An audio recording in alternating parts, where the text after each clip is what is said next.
Hey, Adam. What's up, Peter? You know what this is? Major scale. Oh, good. What about this? Mixolydian scale, dominant scale. Yes. What about this? Diminished scale? Yes. What kind? Half whole? Very good. What about this? I don't know. Project yourself 6 days into the future. Today's Tuesday. So, Friday, Sunday. Sunday scale, Sunday chords. Get ready for them. Hallelujah.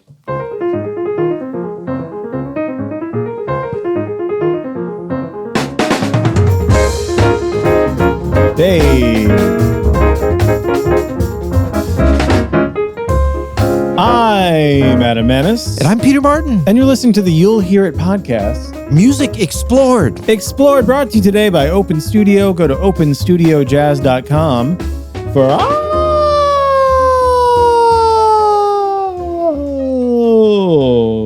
jazz lesson needs. That was quite the journey. Was that too sing-songy, Peter? Well, it was. You took me on a journey somewhere. I don't know if I needed to go, but we went. The intro is half intro for the podcast, half vocal warm-up. Oh, good. Yeah. La da da da da da da. You know, it's time for the podcast. When I was a kid, Peter, I used to sing in the church choir. Did you know that? No, I didn't know that. I did a little church choir swinging, singing, and I did a little bit of elementary school choir. I was kind of a star in my elementary school choir at the community school. I still have fantasies about joining a choir because I miss singing in a choir. There's no better feeling. I sang in the Juilliard choir as well. It was required of all piano majors. It was required. Oh, thank you so much. Caleb, timestamp that.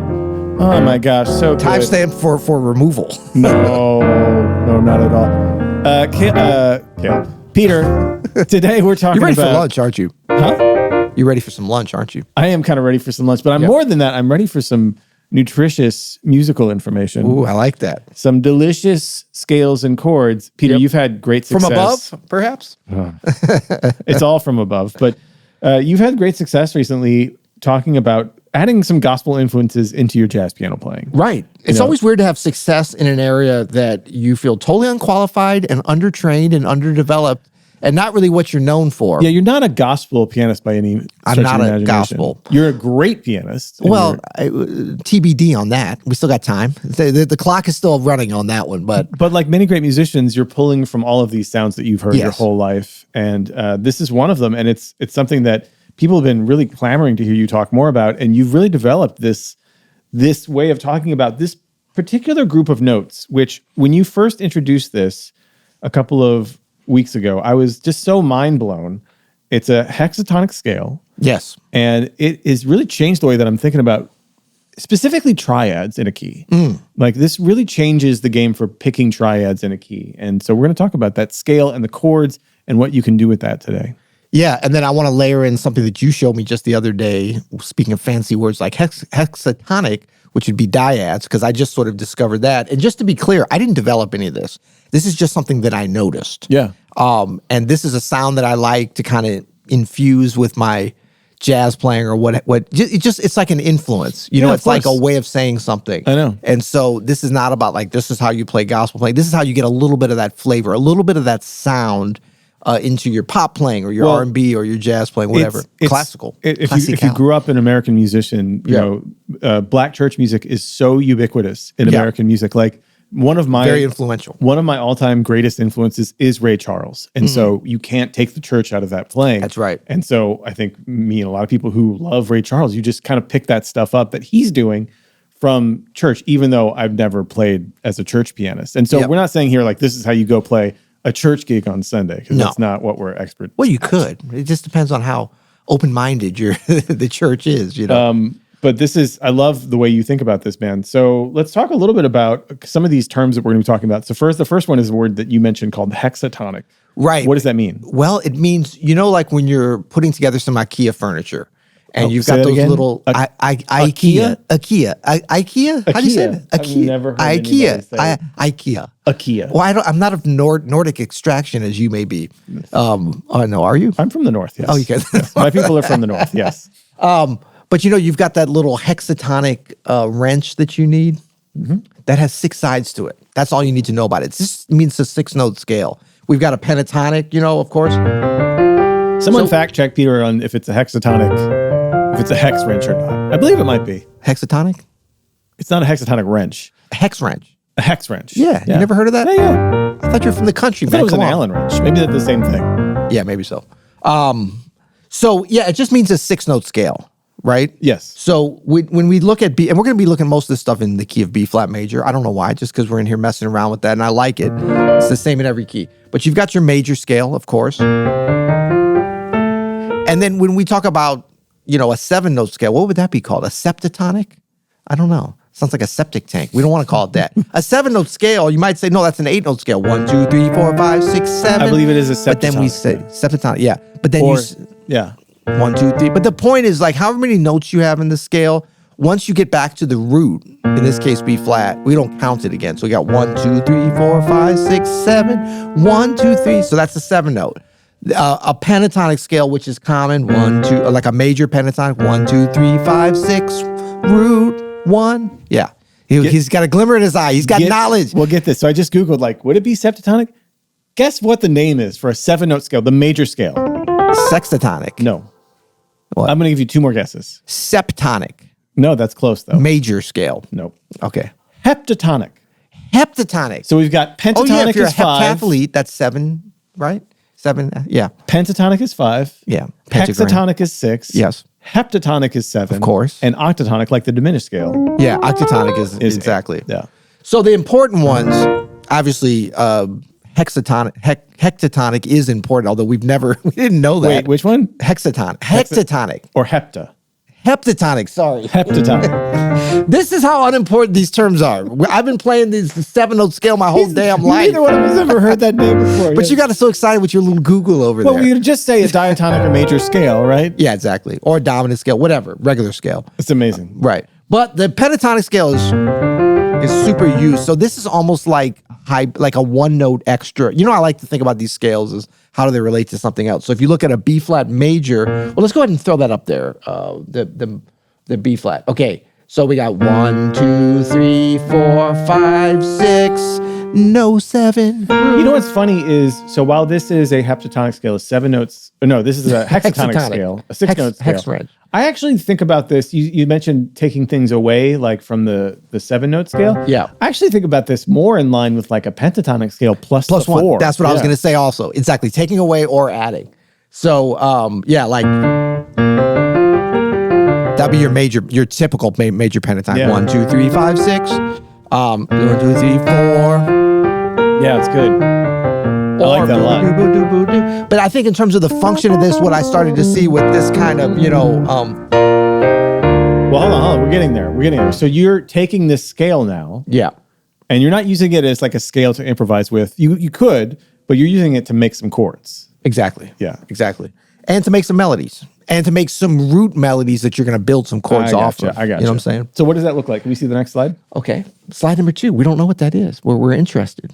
Oh, key of B flat. Okay. Oh, yeah. So triads. So we got triads. So first, before we even go there, actually go back to the scale just one more time because I want to clarify this dyads thing because I just learned this. So don't be scared if you've never heard. I've heard the term dyads. I literally We're learned learning all kinds of vocabulary yesterday words what that was, what that meant. It just meant a 2-note.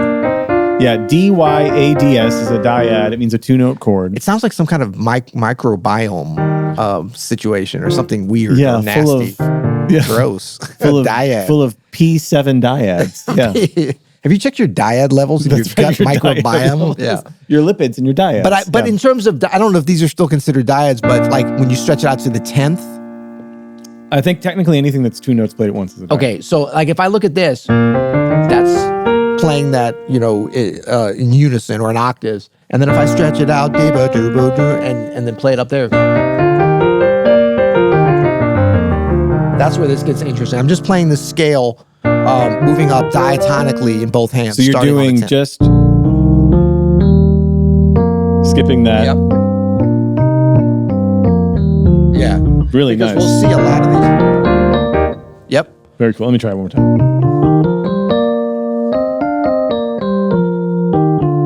That sounds great. Yeah. And you can certainly just put them right next to each other in one hand as well. Well, that's Yeah. Yeah, there you go. That's actually pentatonic, I think. So but that scale going down that's your scale. Oh yeah, you're right. No, but it doesn't have the fourth. This is A flat. Oh, right. Yeah, exactly. Yeah. That's Strasberg's son. Then he uses Peter's scale here not on Peter's, the... Not Peter's. I like it when we just... I love it when the playing comes together.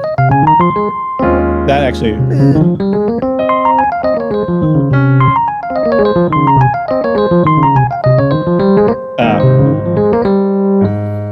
It's good. Yeah, well, it's good to know. Just like we planned it. So basically, we're going to build up. We look at slide number 2 now. We'll see how we take that as a melody. So we got the top, starting on the third, do, do, do, do, do, do, do, or you could go like the second time, do, do. And basically what we're doing is we're taking triads. So you're like skipping a note. We're just using whatever inversion. We're switching between that second inversion to first inversion. We're going 1 4 1 4 1 4 1, right? Yeah. So it's like the equivalent of, but we're using the melody of that Sunday scale. So we're going. Yeah. Because we know a lot of gospel and church music. Yeah. That 4-1, 1-4-1, super important. And that's with B flat and E flat. But it looks like number 2, you can do the same thing, but with the B flat and the C minor. Exactly. That's how I think about this, actually. Yeah, and that's a little bit more of the modern, not even super modern, but like more sort of gospel-y type of sound. But it's also a combination of them. So I the triad pairs too. That's the true triad pair, because those 2 triads, B flat and C minor, they make up your hexatonic scale here, your Sunday scale. Exactly. Yeah. And you can use either one of these with the roots moving up that the Sunday scale as well. So if I'm going, so I go, like I'll do number 2. That's the C minor, but then that's the B flat over D. Yeah. That, if I use a C minor, is like an E flat major 6. Or if I use the E flat, it's of course just E flat, and then B flat over F, and then C minor over G, or E flat over G. And then we've got some nice, moo possibilities or whatever. Moo possibilities. But it's like,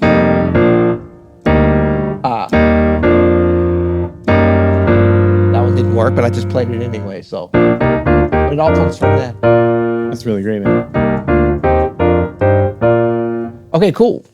And the applications for this. So by the way, with the dyads too, you could also just take like the tops. Yes. Of these. Absolutely. Yeah, especially number 2. Yeah.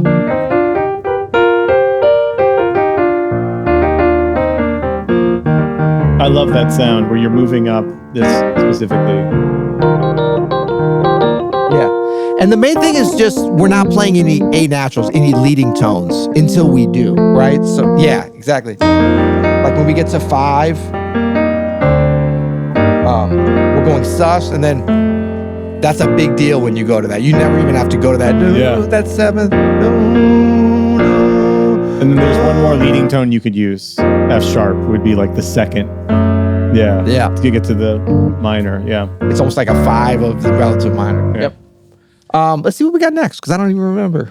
Peter, you wrote it? You wrote it? Ooh, come on. Where's it going? Caleb. There what is happening? Okay, so this is just kind of what I just explained. But we're combining now. No, we're not. Yeah, we are combining. So we've got like 1 to the 2, the C minor. Right. And then we got to the 1 over the D. And then we go to the 4. Yeah. So it doesn't have to be like 1 4 1 4 1 4 1. And so these are so good. And so if you have a chord progression, so it's like, how are you using these how are you putting these in your playing? I guess we could save that for later.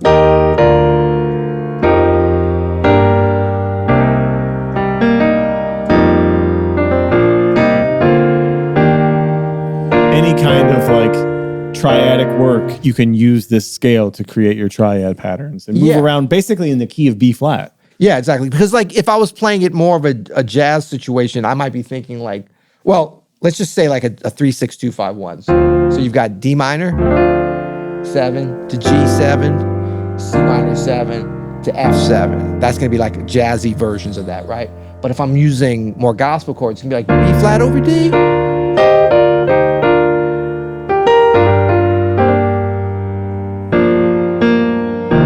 Good. Then walk up to the 5. So good.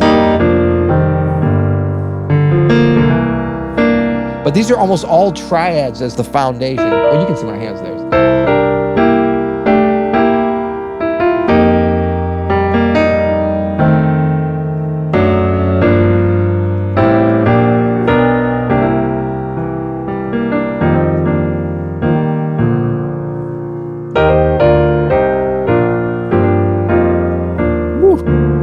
Man, that's great. Yep. Can we see the next slide, please, Caleb? He's like, yes, you may. Mother, may I? So this is now we're going to add some moves to the equation, it looks like. This is just different ideas. Same melody, right? Or and then same melody, root movement at the 10th in the left hand.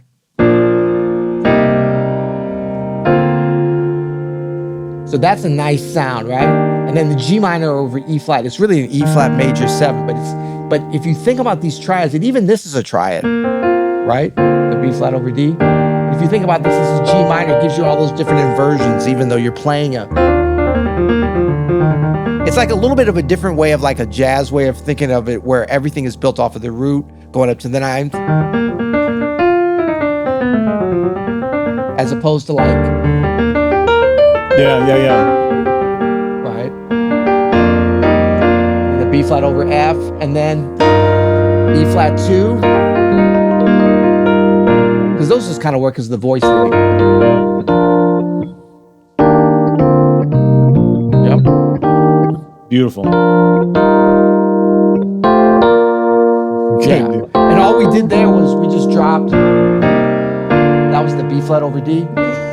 We dropped that down to the 2. And again, everything here is from that one hexatonic scale. Yeah, and it delays it, and it makes it, when you go up to the E flat major, the G minor over E flat on the 4th, it gives it that major 7th, which is the 3rd of the tonic. Since we're not playing it there, it's like a little more special. Woo. As opposed to you've already played it, right? So you're advancing the voice leading a little bit.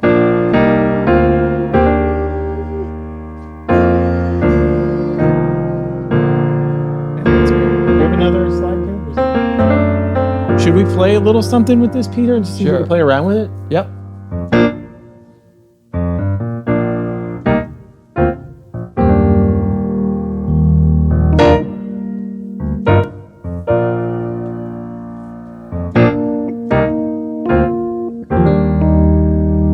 Then move on.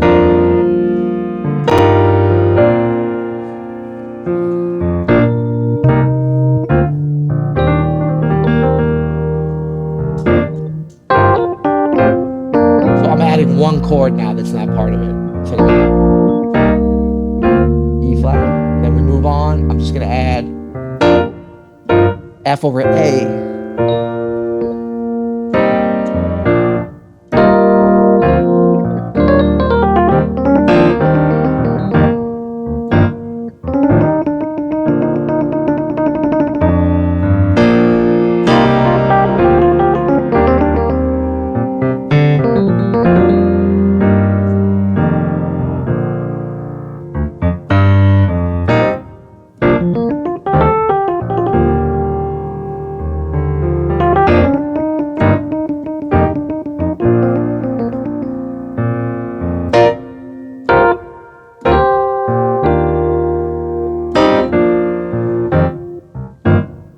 It's such beautiful voice leading that you got going on.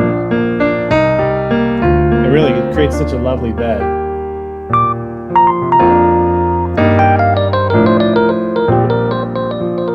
So tell me this though. Yeah. So we're talking about, we're not, again, telling people this is what you would do on a church gig. So how are you adding this to your jazz playing? Like, if you're what are you playing when you would add this in there? Yeah. So one thing is like we were talking about.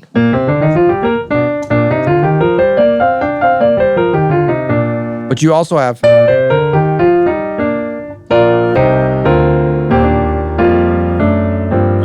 You know, they can go contrary motion coming off the tenths, or it can go contrary motion off.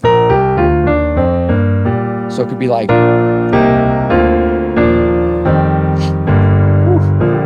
Something like that. But how I would add it in is like, so maybe we're doing an introduction on a ballad, whatever, in B flat. So, you know, typically in jazz, we're thinking like setting up some kind of progression, 360. Yeah. Which is all great. But this would be more like, you know, maybe I play around with like, so I'm getting acclimated to the.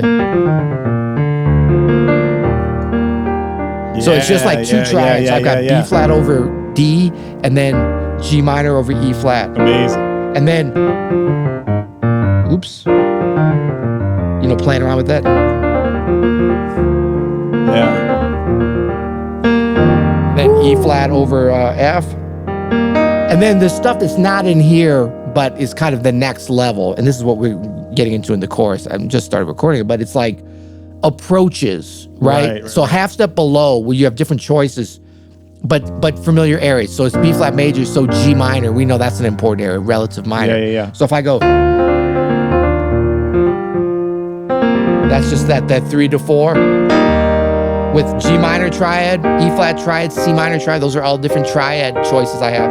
And then I want to go 5 and I want to go to the G minor, right? Yeah. But instead of just going straight there. So what is that approach? It's actually, it's a 5 to 1. Yeah. But I'm using that leading tone going up. So it's like a D over F sharp. And when Peter says 5 to 1, obviously the G minor is the 6th chord in B flat, but we're tonicizing it for a bit. We're making it like a temporary We're tonic. vodka tonicizing it. We're vodka tonicizing it. I don't know We're why. heptatonicizing it by putting a 5 chord right in front of it. Right. Secondary down. And then like a lot of the stuff that works in jazz, if you apply it to these more like, I don't want to say rudimentary, they're more basic in a beautiful way. I think they're kind of better sometimes. But like gospel simpler chords, is often better as far as like throwing extensions and stuff on chords. yeah, for sure. We don't need all that. So if we just think about the G minor as being like a B flat triad, any inversion over G minor, and then let's say I want to go to the 4, because we know that's important. So we're at, what are our areas? 1, 4, and relative minor, right? So if I want to go from this to this, I can just go there, or I can go a 2, 5, 1. Yeah, but secondary but with 2, 5 triads, to right? Yeah. But maybe I even go. Come on now. So it's just that was another half step below approach. But I'm just going chromatic, but with the triads. Let's go.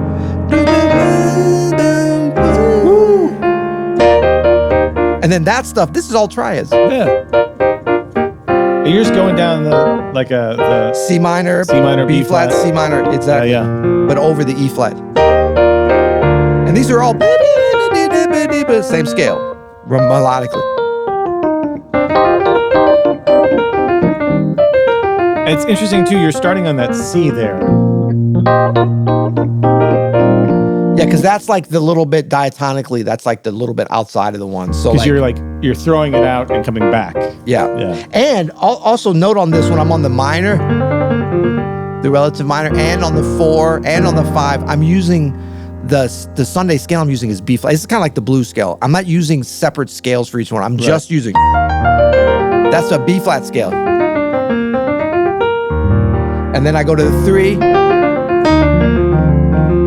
and then the G minor. I mean, I could use the pentatonic on the G minor, but it's almost exactly the same. It's like the G minor pentatonic without the E flat. And then if I want to go and get like a little bit more, like that's a 2, but as opposed to too dominant, maybe before I get there, go 2 dominant before I flatten it.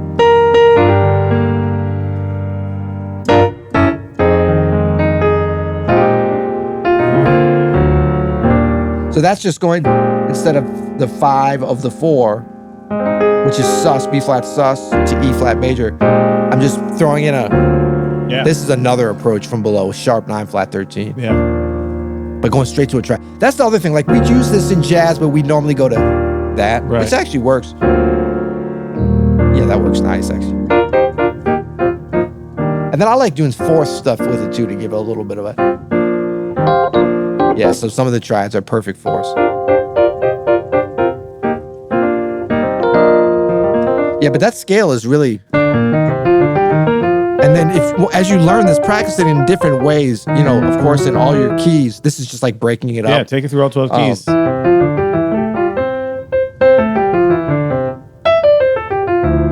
I'm telling you. Oh.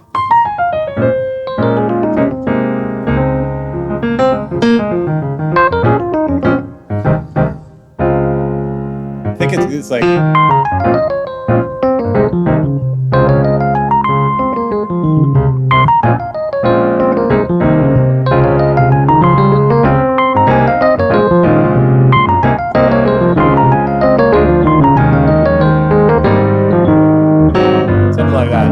Yeah. And this is really like the way that it is a little different than just straight pentatonic, right?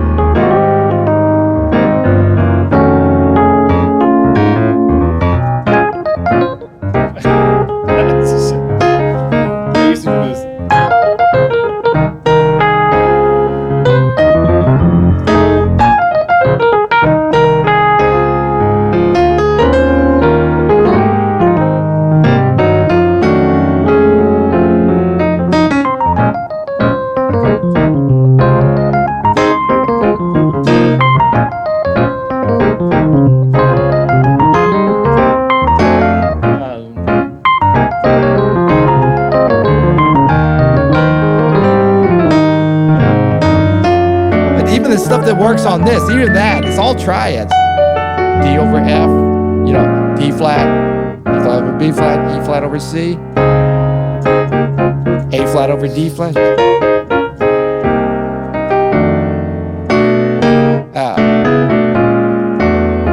Woo.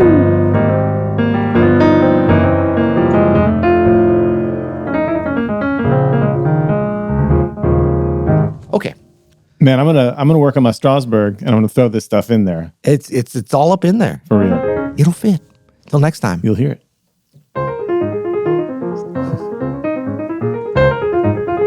Oh, go.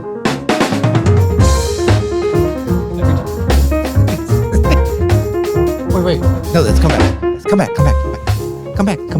Come back. Okay. Adam just looked at me. I said, we don't need to come back. And then he said, Every time. So yeah, we're going to do it every time. Can we do that one more time with the Strasbourg? I feel bad about how I left it. One more time. Oh, this is for my own sake. For when? What are you talking about? That part? Can we just do that part one more time? Just the very end? The whole part? Can we go out on some Strasbourg sound? Okay, yes, gotcha. Gotcha. Yeah.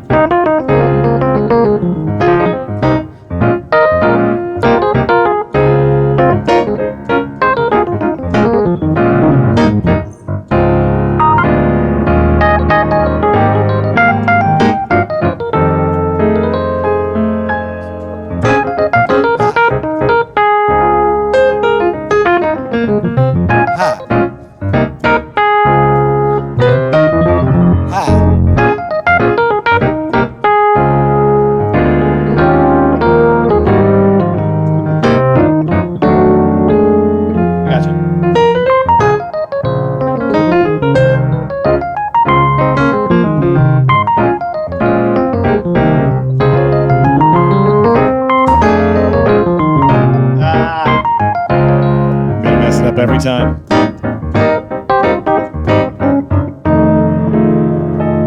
I gotta work on my Strasbourg, man.